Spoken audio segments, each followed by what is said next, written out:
बिस्मिल्लाहिर्रहमानिर्रहीम।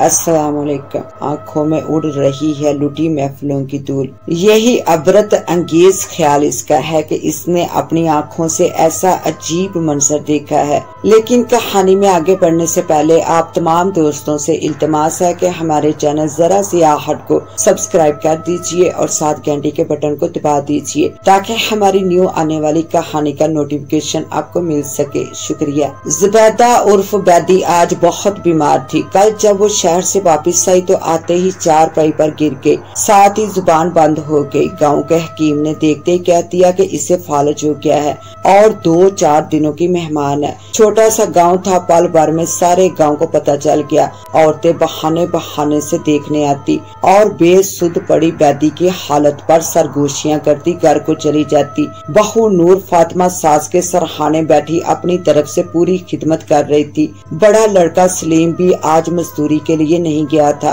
छोटा बेटा नईम अलबत्ता काम पर चला गया कि वो मिल मजदूर था और नागा करने पर नौकरी से निकाल दिया जाता था। बेरोजगारी की वजह से जीएम साहब को तो बस बहाने की जरूरत होती थी। ज़ुबैदा आज से 20 साल से पहले शहर में अपने ससुराल से 2 बच्चे लेकर आ गई थी। यहाँ गांव में 2 कमरों का एक मकान था जिसमें इसका भाई रशीद अहमद अपनी बीवी और बच्ची के साथ रहता था। वो एक गरीब शख्स था और गाँव के चौधरी इब्राहिम की अराजी पर बतौर मजारा काम करके बीवी बच्चों का पेट पाल रहा था। ज़ुबैदा शुरू से इंतहाई तेज मिजाज थी। ससुराल के मुतालिक मशहूर था कि इसकी सास नंद किसी से ना बन सकी थी। शौहर को लेकर अलहदा हो गई मगर इसके साथ भी हर वक्त झगड़ा करती रहती। शायद गरीब घराने की होने के बावजूद इसके ख्वाब बहुत ऊंचे थे। नाक नक्श अच्छा था मगर ख्वाबों की तबीर के लिए किस्मत और सीरत का अच्छा होना भी बहुत जरूरी होता है। हर वक्त के लड़ाई झगड़ों ने शौहर को खून थूकने पर मजबूर कर दिया और 3 साल के अरसे में वो बेचारा अल्लाह को प्यारा हो गया। उस वक्त सलीम 5 साल का और नईम की उम्र 3 साल थी। मैके वाले मकान में आकर इसने भाई और बावज को इतना तंग किया कि वो अपनी बीवी बच्चियों को लेकर किसी दूसरे गांव में चला गया। इस पर सारे गांव ने एहतजाज किया मगर वो लापरवाही से बोली, मेरे बाप का मकान है, मैं भी इतनी ही हकदार हूँ जितना रशीद अहमद है। चौधरी इब्राहिम ने भी समझाया, अपने भाई के साथ तुम भी रहती हो, ये कोई बुरी बात नहीं है मगर गांव से नहीं निकलना चाहिए। लोगों को तो अपने काम का लालच है। और फिर मजारा तो रशीद है। आमना बीबी रशीद की बीवी तो हवेली के काम के लिए मुफ्त की नुकरानी मिली है। वो तन कर बोली, यूं भी मुंह मथे वाली है, पसंद आ गई होगी हवेली वालों को। चौधरी इब्राहिम जो एक नेक दिल जमींदार था तोबा तोबा करता वापिस चला गया। दिल में डर भी था कि ऐसी औरत का क्या भरोसा, अगर इसकी जात पर कीचड़ उछाल कर कोई इल्जाम ही लगा दे तो फिर इलाके का बाइज्जत और मुअज़्ज़ज़ आदमी था। 2 दफा काउंसलर भी रह चुका था। पिछले साल हज से लौटा तो सियासत से किनारा कश हो गया। अब तो सिर्फ अपनी जमीन की देखभाल और नमाज रोजे तक अपनी जिंदगी को वक्फ कर चुका था। गांव का कोई झगड़ा होता तो मजलूम की दाद रसी और जालिम को अंजाम तक पहुंचाना भी जरूरी समझता था मगर ज़ुबैदा के मामले में जुबान बंद रखकर खामोशी से चला गया। अब्दुल रशीद ने 10 कोस दूर किसी दूसरे गांव में रिहाइश अख्तियार कर ली थी। इसकी दोनों बेटियां नूर फातिमा और मरियम बड़ी हो रही थी। गांव के स्कूल से 5 जमातें पढ़कर उन्होंने घरदारी भी सीख ली थी। हर काम में माँ का हाथ बटाती थी। अब्दुल रशीद यहाँ आकर मुतमिन था कि घर में अब अमन और सुकून था। इधर ज़ुबैदा भी अब मुतमिन थी। आजाद जिंदगी गुजारने के लिए इसने मशहूर कर रखा था कि शहर में किसी कोठी में काम करती हूँ। हर रोज सुबह उठकर वो शहर जाने वाली पहली बस में सवार हो जाती और मगरिब की अजान के बाद वापस आती। दोनों लड़के चिट्टे अनपढ़ रह गए थे। सुबह उठकर हाथ मुंह धोते और कोई दाल दलिया पकाकर पेट की आग बुझा लेते। रात को माँ खाना ले आती। अलबत्ता मस्जिद में जाकर नमाज के पाबंद हो गए थे और यूं भी मस्कीन तबीयत के बच्चे थे। ना किसी से लड़ते ना झगड़ते बल्कि जो कोई भी छोटा सा काम कह देता फौरन कर देते थे। गाँव के लोग भी इनको अच्छा समझते थे। बड़ा सलीम भी 16-17 के सन को पहुंच गया और काम काज के काबिल हो गया था।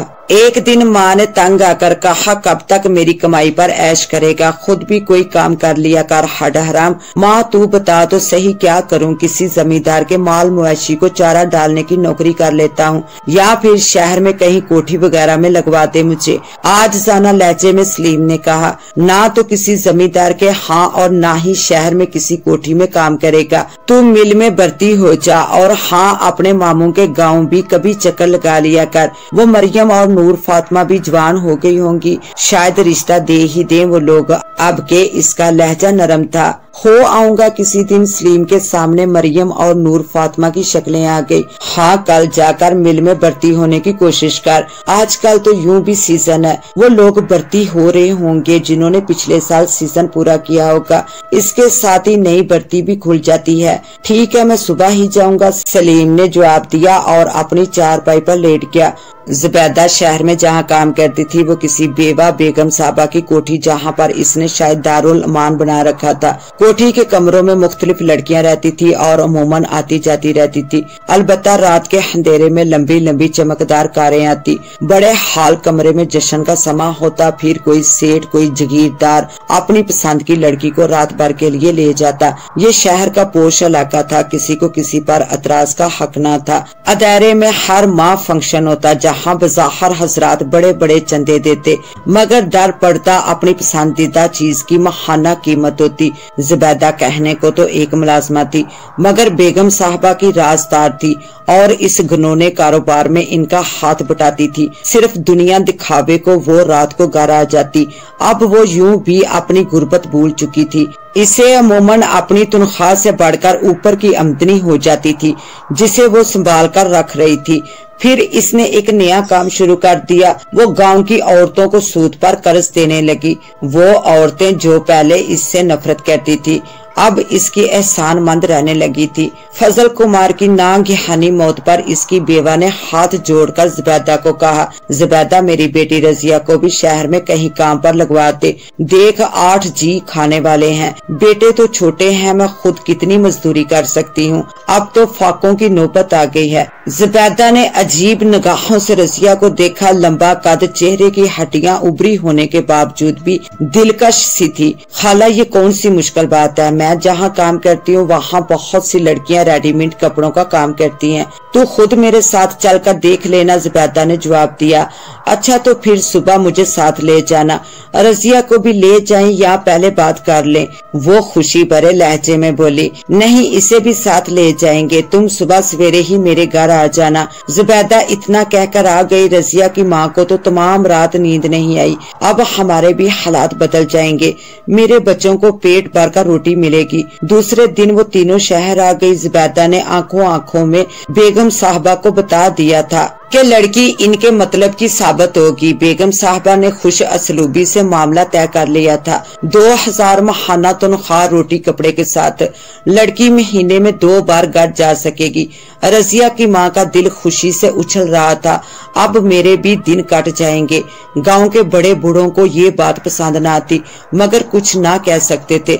रजिया के चचा ने आकर इसकी माँ से पूछा तो वो बोली, भैया मैं खुद देखकर आई हूँ, बड़ी अच्छी जगह है। फिर 1-2 नहीं, वहाँ तो 40-50 लड़कियां काम कर रही हैं। रजिया 1-2 बार गांव आई तो बहुत खुश थी। चेहरे का रंग भी बदल गया था। शहरी लिबास में मलबूस वो कुछ और ही चीज मालूम हो रही थी। इसकी साथी लड़कियां हैरत भरी नजरों से इसे तक रही थी और खुद जुबैदा भी अब गांव भर में एक मुअज़्ज़ज़ रूप दहाड़ चुकी थी। दौलत में बहुत ताकत है। कल नफरत की निगाह से देखने वाली औरतें अब इसे आपा जुबैदा कहकर पुकारती थी। दिन गुजरते रहे। जुबैदा की बेगम साहबा का कारोबार बढ़ता रहा। बाज लड़कियों की शादियां भी हो जाती। जुबैदा की उम्र भी 50 के करीब हो गई थी। बड़े बेटे सलीम की शादी इसने भाई की बेटी नूर फातिमा से कर दी थी।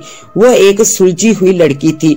बहुत जल्द घर का निजाम संभाल कर सास को मुतमिन कर चुकी थी, बल्कि कई दफा कह चुकी थी, फुप्पो तुम अब कोठी का काम छोड़कर आराम करो, बहुत मेहनत कर ली है। वो हंसकर कहती, ना बेटी मैं तो बेगम साहबा की नमक ख्वार हूँ, मरते दम तक इनकी खिदमत करती रहूंगी। اور نور فاطمہ ساس کے خیالات سن کر خوش ہو جاتی۔ کتنی اچھی ہیں میری پھوپھو۔ انہی دنوں نور حجام کی لڑکی کنیزہ جو ایک بچے کی ماں تھی بیوہ ہو کر ماں کے در پر آ گئی۔